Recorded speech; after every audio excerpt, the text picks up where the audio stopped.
So, what happens now? After a referendum that revealed a deeply divided country and has the main political parties falling apart, what is the way forward? In Birmingham this evening, a city that was almost evenly divided between Leave and Remain, and our audience here reflects that split. Our panel, as always on Question Time, haven't seen any questions in advance. Now, we have on the side of Leave the Conservative Justice Minister, Dominic Raab, the Deputy Leader of UKIP, Paul Nuttall, and the parish priest and Guardian columnist, Giles Fraser.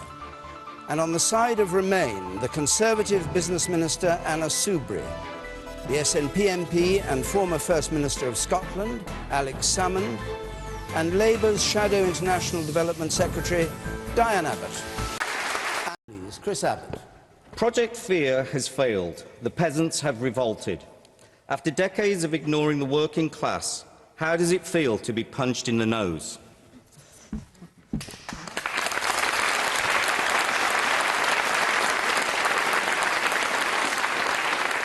Anna Soubry. To move forward, we've got to come together. I think this debate and this whole referendum has not been our country's greatest hour. And I am worried about the state of our nation. I think what's happened is that the tolerance that we are rightly proud to have as part and parcel of our fundamental values, to a large part has been put aside by too many people. So now we need all to come back together, we need to rebuild communities, and we need to move on, and we have to put, if I may say, hope over hatred, and we have to stop preying on prejudice and fueling people's fears. We are where we are. Now we've got to come together and get on with the decisions. But my guess is that, ignoring the punch on the nose, decades of ignoring the working class, there was a clear division, wasn't there, in the result of this referendum. One half of the country, the more prosperous, and London, Scotland, Scotland. And on the other hand, there were people who seemed to feel, according to everything they said, disaffected, left out in the countryside and in some of the poorer cities. But it has to be said, a lot of people who voted Leave, they came from all classes in our society and backgrounds. And many people who voted Leave voted for reasons I don't agree with them, which were completely honourable. Unfortunately, I think a lot of people also voted Leave for reasons which I am deeply troubled by. All right, Chris Abbott, what were you actually getting at? And that was the immigration thing, and that was wrong. Chris I Abbott. think there's been I think what's been exposed by this referendum is the deep divisions within the country, and Labour strongholds like Walsall, my hometown, have voted to leave, and all over the country they've chosen the same idea to leave. Now, really, in the past that would never have happened, so there is massive disconnect, I believe, between the parties and their electorate to not be able to sort of galvanise that vote.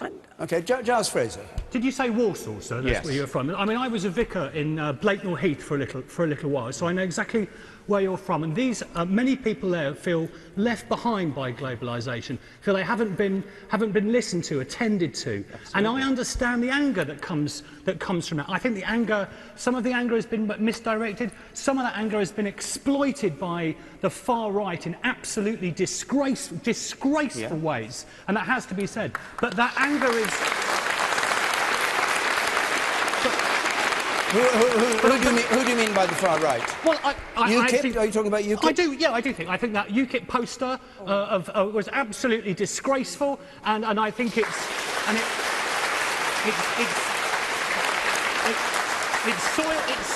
soiled an important argument that we're having. But the gentleman is right. There is a legitimate anger in places where people have been ignored for a very long time. They've been ignored by London, and now they're being sneered at for being angry, as if they were, Okay. And there are not. I just want to say one thing. There are not 17.4 million racists in this country, and that's absolutely important to say. Okay.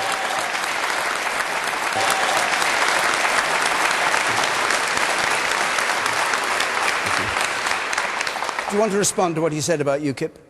Well, look, you know, UKIP certainly isn't a far-right party. We've campaigned against the European Union since our inception, and I just think that this really was the people versus the establishment. It was ordinary working-class people against the Brussels elite, against the big banks, against big business, against Project Fear. And I just want to know where the Chancellor is at the moment, because he seems to have disappeared altogether. Now, Giles spoke about, you know, the sneering now because people were angry. You know, I'll give you an example. A Guardian columnist yesterday wrote that we've got Brexit because of northern crappy towns, places like Preston and my constituency, places like Wigan and Blackburn and Burnley. I've had enough of this London-centric metropolitan snobbery which has infested this country for far too long.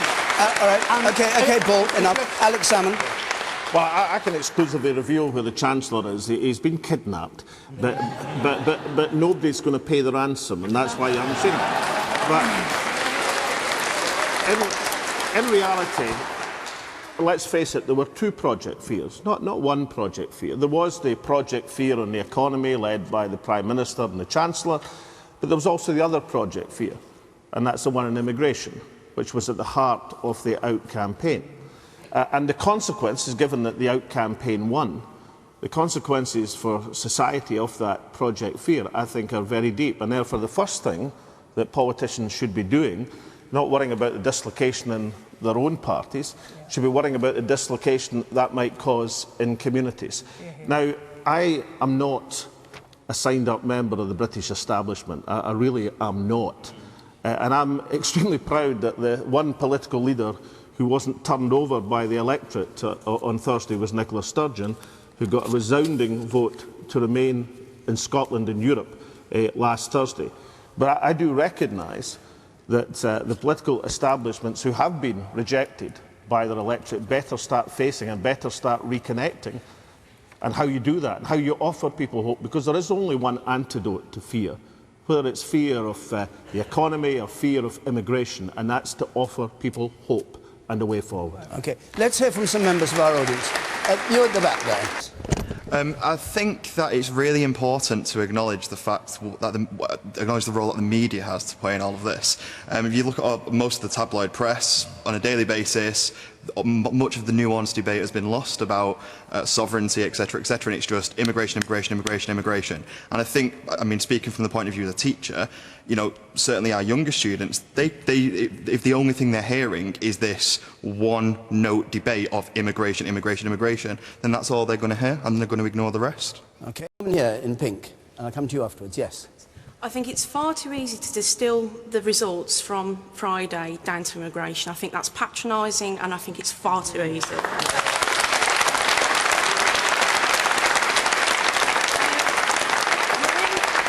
We're in Birmingham, which is extremely significant that you're in my city. This city is the most culturally diverse, ethnically diverse, I believe, city in this country. And to say that the result was through fear of immigration is completely wrong. There are so many more complexities to why people voted leave. Democracy for one, sovereignty for two, economics for three. I think it's disingenuous to do that. And what do you make of Chris Abbott's view that the peasants have revolted? In other words, that this was people against the establishment. That was how it broke. To an extent, yes, I believe that's true. I grew up on a council estate. My mum and dad still live on a council estate. I believe that people feel that they're not being listened to, and where we have negative impacts of certain policies around immigration, those are the people that feel it, and maybe that does inform some of their opinion, but it does not inform all of it. And were you surprised at the result, of the outcome? For Birmingham, I was surprised by the result, yes. Diane Abbott. There is no question but that this vote to come out of the EU, was a roar of anger against Westminster elites. It's the most important political vote of my lifetime. I don't believe we should rerun it. I think we have to respect the result of the vote. There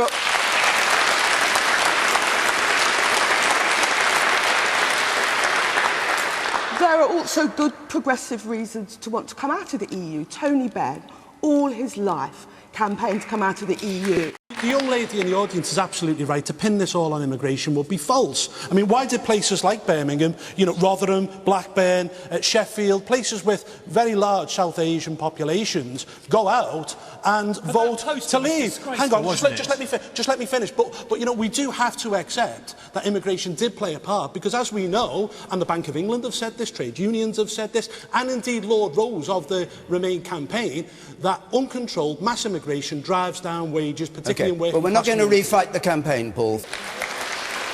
Dominic Raab, there have been a number of attacks on the Leave campaign. What do you make of those assertions from here? I think most of them were aimed at UKIP, and Paul can stand up and answer himself.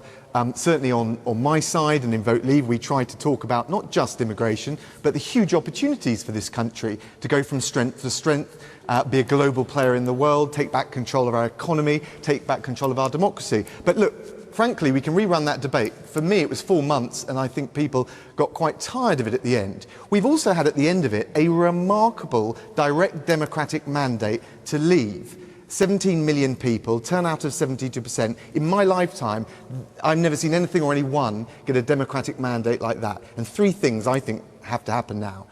First of all, I think whatever our different views, we're all Democrats. So we have to respect this verdict and make it work. Secondly, I think we need to calm down this debate and we need some stability. And certainly on the economic side, I was pleased to see what Sajid Javid said, what Mark Carney has said. This economy is strong enough to weather any short-term volatility, and the Bank of England will do everything it can to make sure that's the case. He's your colleague in government. Do you think it's possible to do that? Oh, yeah, I mean, because at the end of the day, you've got to put the country before party and before the divisions. All right. I think one of the things we talk quite rightly, and I completely agree with everything that Diane Abbott has said about these deep divisions that have occurred in relation to immigrants and people who are not white.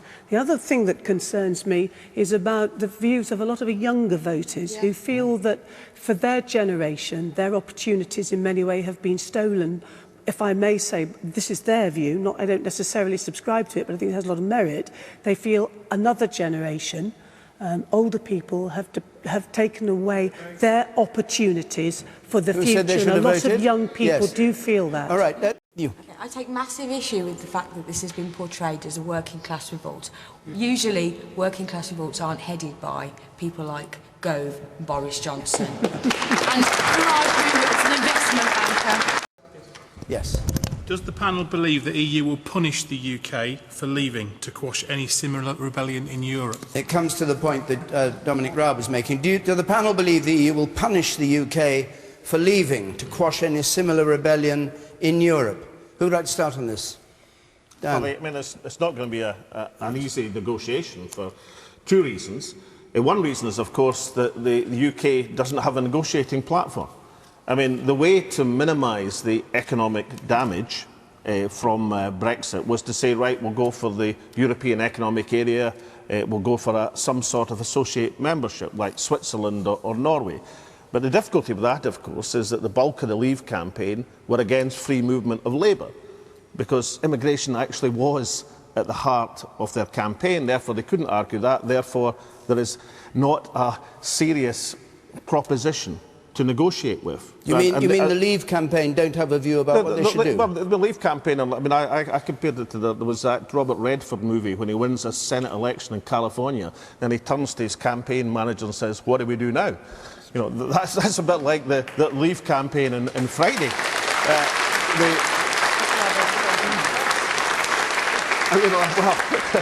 I just pointed out that's probably why Michael Gove and Boris Johnson looked like they were going to burst into tears at their victory press conference. They never thought they were going to But on the other side is, you're quite right to point to that there'll be a tendency in many European countries that they don't want to give an easy ride to a UK exit in case it encourages other countries to do the same thing. So this is going to be a real rough, tough negotiation, because one side doesn't know what it wants and the other side wants to make a point. It's not going to be an easy 2 years. Dominic Raab, pick up on the point, if you would, that the 2 leaders, or 2 of the leaders of the Leave campaign, were looking startled, surprised, or as Alex Sam put him, about to burst into tears when they discovered they'd won.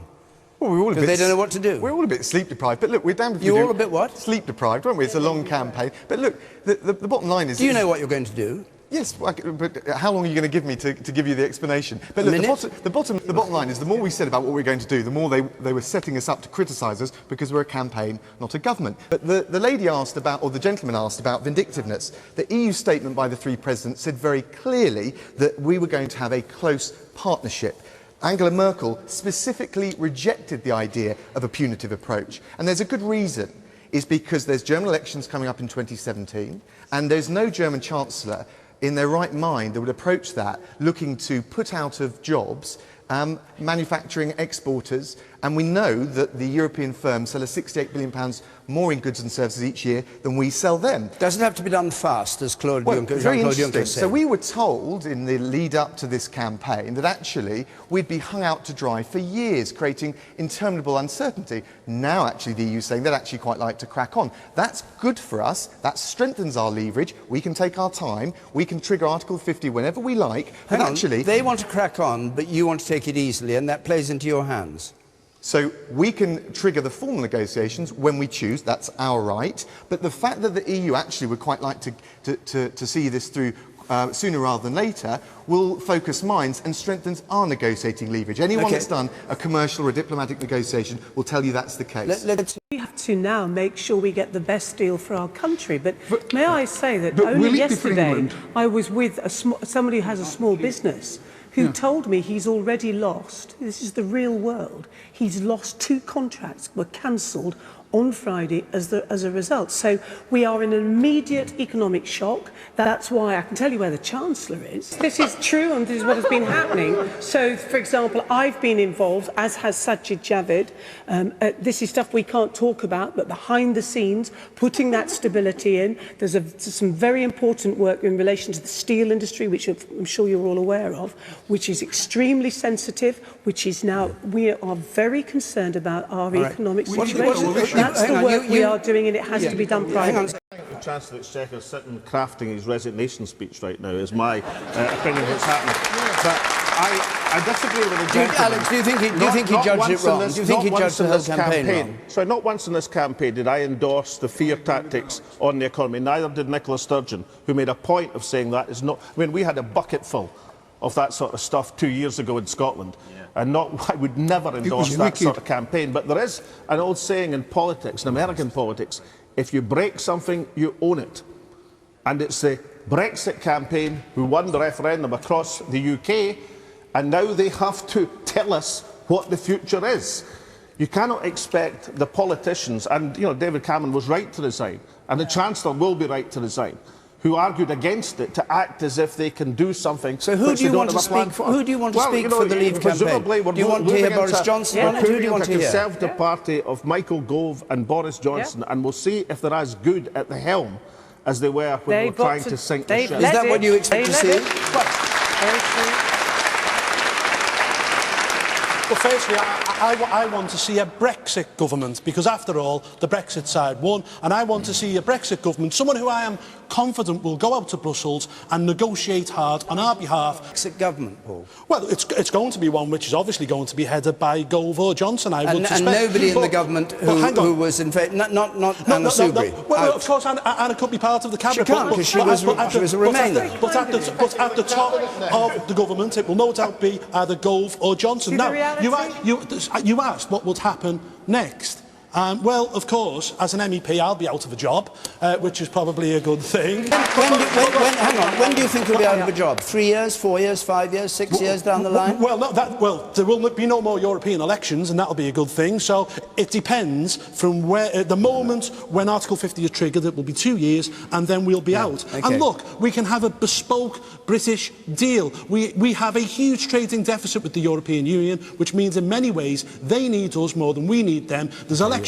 next year in France and Germany. Do you think the German car manufacturers would allow Merkel to get into a trading war with Britain? Not a chance. Just ask, Mr Nuttall, you've said you've got this plan, you're doing everything. You said you would put up, if it had to be, a hard border between the north and south of Ireland. We could potentially, the first war we could see, could be on our own land in Ireland. Listen, Listen, that is Project Fear again. The Taoiseach has said it's not going to happen. Even the First Minister, Arlene Foster, has said it's not going to happen. De Villiers, the Secretary of State, has said it's not going to happen. There is going to be no border between the North and South. Okay, I'll come to you. What do you make of that argument and what you've heard so far? The idea that we need a Brexit government is absolute nonsense. What we need now...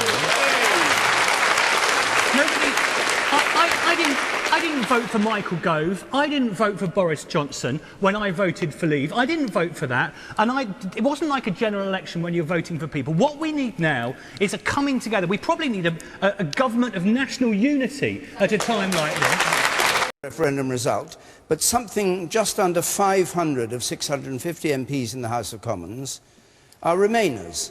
And I think the question in a lot of people's minds is whether the House of Commons will actually go along with what has been decided by the people, if as a majority of them are against. What do you think? I think the suggestion that the House of Commons should vote down the referendum is quite wrong. We have to respect the will of the people.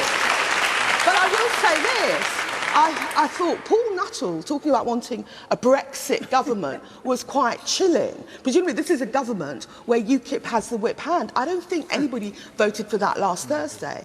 And just what about the suggestion of a government of national unity to deal with the EU issue? Would you... I think we certainly can't have a Brexit negotiation dominated by UKIP and the Tory right. We want to have all voices. We want to have the voices of working people to get a deal in Brexit, which is not just for stockbrokers and UKIP, but is actually for ordinary people. To get it clear, you're suggesting some sort of cooperation between all parties in the House of Commons, or Labour and Tory, on the negotiations with the EU. That's what I'm you would like to see. suggesting the Labour Party is going to draw up an agenda for Brexit, and we want that agenda to be reflected in the negotiations, because we represent millions of people out there who don't trust Paul Nuttall with their best interests. What will the SNP do? Because they've heard what the people of the UK have said. They won't be parties to this. David, in this United Kingdom, there is not one nation, there are 4 nations. And 2 of these nations, Northern Ireland, as the gentleman alluded to, and Scotland, didn't vote 4 or 6% for Brexit. In the case of Scotland, it was 24% majority for Remain. And I agree, incidentally, I think an English or a Welsh MP has no choice but to follow the mandate from their electorate, to follow the instruction from the people in a referendum. Just as I think no Scottish or Northern Irish MP should do anything other than follow the mandate from their electorate. And if we're having a government of national unity, incidentally, you should put Nicola Sturgeon at the head, because she's the only politician over the last 48 hours who's been talking coherent sense as every other political party disintegrates around them. Dominic Raab. Look, the first most important thing is to have stability. And in relation to the Bank of England and the financial uncertainty, the tools are there and in place. We're going to have a new Prime Minister and a new team in place in about 3 months. I'm absolutely convinced that will need to be a broad-reaching team, not just some divisive Brexiteer operation. And I would reach out to people like Anna and other colleagues and say, come on, let's have a stronger sense of unity of purpose going forward. Let's take the opportunity here, and actually beyond that government that's dealing with the negotiation, and let's face it, what we're really talking about is making sure we secure ongoing trade, we have other forms of friendly cooperation we need, and also the key thing is take back democratic control, so people in the House of Commons of whatever political hue are actually making the decisions rather than politicians and bureaucrats that are not accountable to the people watching this show or here in this audience. But I also think in the process it would be good to reach out to broader members of civic society, whether it's the unions, whether it's the business groups, all parts of the United Kingdom, to make sure we get it right. But we need to move away from the divisiveness of the referendum campaign to a stronger sense of unity of purpose. I think if we do that, we'll see the number of people that are concerned about this drop. All right. But we've got to be, all of us, committed to it. Who's the right Conservative to do that? Who do you want as Prime Minister? Because you know your Prime Minister standing down. It's very tempting, David, but I'm not going to get into any of the runners and riders. We'll leave you out of it, all right? No Dominic Raab. I can tell you now that I won't be running, but I'm not going to get into any of that now. Would it have to be a Brexiter? I'm not ideologically fixed on that. Can you come here? Yes. Should we have had the referendum when we didn't have all the correct information? Should we have had the referendum when we didn't have all the correct information. Indeed, let me take with that a question from Claudia Clemente, please. Claudia Clemente, we'll put the two together. Yes, Claudia. It has become apparent that a number of Leave voters base their choice on lies. With this in mind, is the outcome of the referendum valid? OK, who would like to go on this? Yes. Yeah, I mean, I'm afraid the outcome is valid. I mean, I come from a country where a government we didn't elect proposed a referendum we didn't want and now proposes to take our country out of Europe against the will of the Scottish people. So I share. Yes, I know. And every time people dismiss Scotland's recognition as a nation, you know, we're a country, not a county, incidentally. Every time people do that, then all that happens is people in Scotland watch that and say, why isn't our national rights recognised within the United Kingdom? I mean, actually, Nicola Sturgeon proposed to David Cameron that the referendum should be conducted in a way that had to have a majority in all 4 countries of the United Kingdom. He dismissed that as silly. He probably thinks it was a lot more sensible now that he's resigned. But the referendum is a referendum. All political campaigns, I'm afraid, have misinformation at their heart. This had more misinformation than most. What was the misinformation on your side of the argument? Oh, I've already said to the gentleman, I think the Project Fear on the economy was a rerun of the Scottish referendum of 2014. The problem is that Messrs Cameron and Osborne didn't understand that in that case they had others to do their dirty work, the Daily Mail, the Daily Telegraph, the Sun. This time they were trying to get the sewage out and didn't have the sewer to transmit it to the electorate because they were on the other side. So they ran a Project Fear with no transmission mechanism. But let me tell you, I deplore that. But that's nothing like the Project Fear that divides communities on the basis of the colour of a person's skin. And that, I know that people who voted out are not racist. I know that. But I tell you what, the campaigns, and not just the unofficial one of UKIP, but the other campaign, featured immigration at their heart because they believed that was their winning card. And indeed, it turned out to be their misinformation winning card. Giles, because they're not going, they don't promise now to deliver. We don't need to go to the Farage poster and the presentation of refugees as if they were immigrants. But look, people from the European Union, people incidentally who were denied a vote in this referendum, hard-working people paying their taxes but still denied a vote in this country on their own future. Alex, can I just ask you a question? I'm very, very glad that you just said I accept the consequences and the result of this referendum. But there was a referendum not very long ago that there was for Scotland to stay in the European, stay in the UK. And I seem to remember you lost that one. Yeah, and even more recently, there was an election in Scotland last month where Nicola Sturgeon put in her manifesto, if there was a material change in circumstances, the Scottish Parliament should have the right to have another referendum, and was returned with 47% of the vote. Question. Do you believe the outcome of this referendum is now that Scotland will leave the Union? Yes. I think well, absolutely certain. I mean, one thing, I mean, I've talked about the scare tactics from the Remain side and how they rebounded on the economy. But the one item of truth I saw in terms of that litany of scare tactics was when John Major said exactly that during the campaign. We can't have our country taken out of Europe against the express will of the Scottish people. The government grant another referendum, because it is a Westminster decision whether to have a referendum in Scotland. Would the government, you're the Justice Minister, if Scotland asks for one, will they get one? I don't think there's a case for it now. I think if... Are you saying you'd prevent it? You said you didn't think there was a case for it. Does that mean you would prevent a new Scottish referendum if they wanted to leave because of Brexit? Alex, for all his canny guile, is actually asking for an immediate referendum. A sensible thing would be to consider this in the round when we've got our new exit deal with ongoing trading relationship, friendly cooperation, and then there'd be a choice. But as First Minister of Scotland, I have a duty to respond not just to the outcome across the UK, but also and in particular to the democratic decision taken by the people of Scotland. As things stand, Scotland faces the prospect of being taken out of the EU against our will. I regard that as democratically unacceptable. And of course, we face that prospect less than 2 years after being told that it was our own referendum on independence that would end our membership of the European Union and that only a rejection of independence could protect it. Indeed, for many people, the supposed guarantee of remaining in the EU was a driver in their decision to vote to stay within the UK. So there is no doubt that yesterday's result represents a significant and a material change of the circumstances in which Scotland voted against independence in 2014. My job now is to act responsibly and in the interests of all of Scotland, and that is what I intend to do. The Cabinet will meet tomorrow morning to discuss our next steps in more detail, but I want to set out now some immediate priorities. Firstly, we have an urgent job to do to provide as much reassurance and certainty as we can. I spoke a short while ago to the Governor of the Bank of England to discuss his plans to reassure the markets and restore financial stability.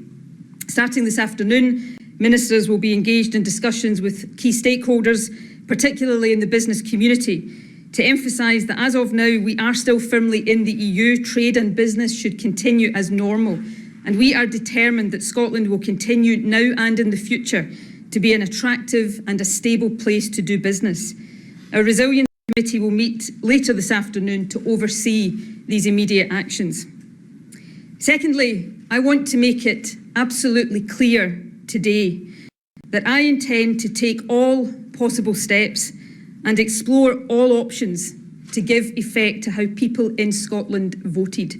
In other words, to secure our continuing place in the EU and in the single market in particular. To that end, I have made clear to the Prime Minister this morning that the Scottish Government must be fully and directly involved in any and all decisions about the next steps that the UK Government intends to take. We will also be seeking direct discussions with the EU institutions and its member states, including the earliest possible meeting with the President of the European Commission.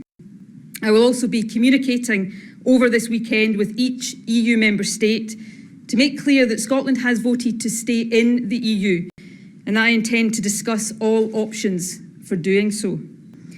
The discussions that take place over the coming days and weeks will of course be led by government, but I will seek the support and ensure the involvement of the Scottish Parliament at every step of the way. I intend to speak to all party leaders later today and make a full statement to the Chamber on Tuesday. I'll also make a further statement following tomorrow's meeting of the Scottish Cabinet. Lastly, let me address the issue of a second independence referendum. The manifesto that the SNP was elected on last month said this: the Scottish Parliament should have the right to hold another referendum if there is a significant and material change in the circumstances that prevailed in 2014, such as Scotland being taken out of the EU against our will. Scotland does now face that prospect. It is a significant and material change in circumstances, and it is therefore a statement of the obvious that the option of a second referendum must be on the table, and it is on the table. Clearly, though, there are many discussions to be had before final decisions can be taken. It would not be right to rush to judgment ahead of discussions on how Scotland's result will be responded to by the EU. However, when the Article 50 process is triggered in 3 months' time, the UK will be on a 2-year path to the EU exit door. If Parliament judges that a second referendum is the best or only way to protect our place in Europe, it must have the option to hold one within that timescale. That means we must act now to protect that position. I can therefore confirm today that in order to protect that position, we will begin to prepare the legislation that would be required to enable a new independence referendum to take place if and when Parliament so decides.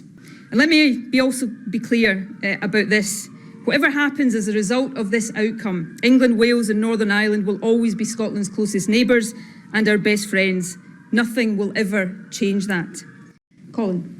Is that independence referendum that you say is highly likely, will that go ahead with or without consent of Westminster? Because you had consent the last time. Well, obviously, we would seek to follow the same precedent that we did the last time. But, I think in the circumstances where the Scottish Parliament decides that that option is an option that it wants to exercise. I think it would be inconceivable that, particularly in the circumstances that have given rise to this, that the UK government would seek to stand in its way. But of course, these are some of the discussions that we will be seeking to have in the days and weeks ahead. Yes. Article 50. Your predecessor, Alex Salmond, has said he thinks it's absolutely crucial that you stage a second independence referendum before, in the Article 50 period, within 2 to 2.5 years of that beginning, before the UK actually leaves the EU formally. Do you agree with him? Well, what I've just said is that Parliament would have to have the opportunity to hold a referendum if Parliament decides to do that within the timescale that is triggered by an Article 50 process. That is why what I've said today is that we will begin the preparations to make sure that that position is protected. Obviously, for the Scottish Parliament, we know this from our past experience, for the Scottish Parliament to have that ability to hold a referendum, there is a legislative process that requires to be undertaken. That takes time, and that's why that preparation to protect that position has to start now. Otherwise, that option may close down for the Scottish Parliament, and that would not be appropriate. Thank you very much for your attendance this morning. Immigration is exceptionally positive when it is controlled, and that's what we've got now. We're going to get back control of our own borders, and therefore the people who will make the decisions will be the people we elect at Westminster. It's the right way to do it. Listen, no, we don't. Whilst we're in the European Union, signs up to freedom of movement of people, we can take back that control and we can be like Australia. The man in the green. I understand that argument, sir, and I heard that argument, but I put it to you, if you really think that the right of the Conservative Party and UKIP want to have fewer Eastern European migrants so they can have more Commonwealth migrants, you haven't been paying attention. Just make it clear. Basically going on, there was an interview on This Morning with Nigel Farage, and the presenter challenged him over the £350 million, whether it was going to be spent on the NHS. Nigel, that was Vote Leave. It wasn't Nigel Farage. Nigel Farage was nothing to do with Vote Leave. From Labour's point of view, the party does seem to be unravelling under the pressure of this referendum. People seem very unhappy with what Jeremy Corbyn did. And we'll come to the Tory party in a moment. On the question of Armageddon, I actually think the Project Fear stuff was exaggerated and in the end didn't convince people. That's why the Leave people won. On the question of Jeremy Corbyn, it's a funny thing, you know. One of the I think the clear lessons of this vote to come out of the EU is that people all over the country don't want politics as usual. And if there is any party leader who stands for not politics as usual, it is Jeremy Corbyn. Nicola Sturgeon looks in fine fettle at the present moment, but with me, the Prime Minister's gone. 11 members of the shadow cabinet have gone. Jeremy Corbyn might be going. I mean, David, I'm just glad you're still here. You are the fixture. But you're the only thing left for the British Constitution. David, I hate to tell you I'm not part of the Constitution. Anna Soubry, do you want Boris as Prime Minister leading your party? I'm not friends with Boris at the moment. No, it's not a question of friendship, but do you want him to lead? Is he the right person? There's a good argument that having led this, he should jolly well get on and make the best of what he has brought us to. But I want a leader who can be a proper world player, who is a grown-up leader with the credibility and also has had senior experience in national government. Corbyn fan. But I think probably the Blairites are making their move now because the Chilcot report's coming out. What is it, next month? And we know what's going to happen to them after that. But actually, to be serious, the problem is for the Labour Party, and I have no happiness to say this, is much deeper, because what this referendum has revealed is how out of touch so many of the Labour Party are with their base, and that gap, and it's extremely worrying, I think, because the people who might be beneficiaries of that are the far right, and that worries me enormously. Okay. The fragmentation of politics. I literally feel as if the Westminster jigsaw has been thrown on the floor, and they're really going to have to try to put this back together. And I don't think, in the long term, the Labour Party can survive in its current form, because if Corbyn gets 35 signatories, he will go back on that ballot paper and he will be re-elected. Yes. And then in the end, people like Chuka Umunna and Tristram Hunt will have to make a decision. And I can see a Gang of Four moment coming down the line again, and maybe a new political party coming out of this. And talking of new political political parties, has UKIP now done its bit and can now retire? No, absolutely not. No.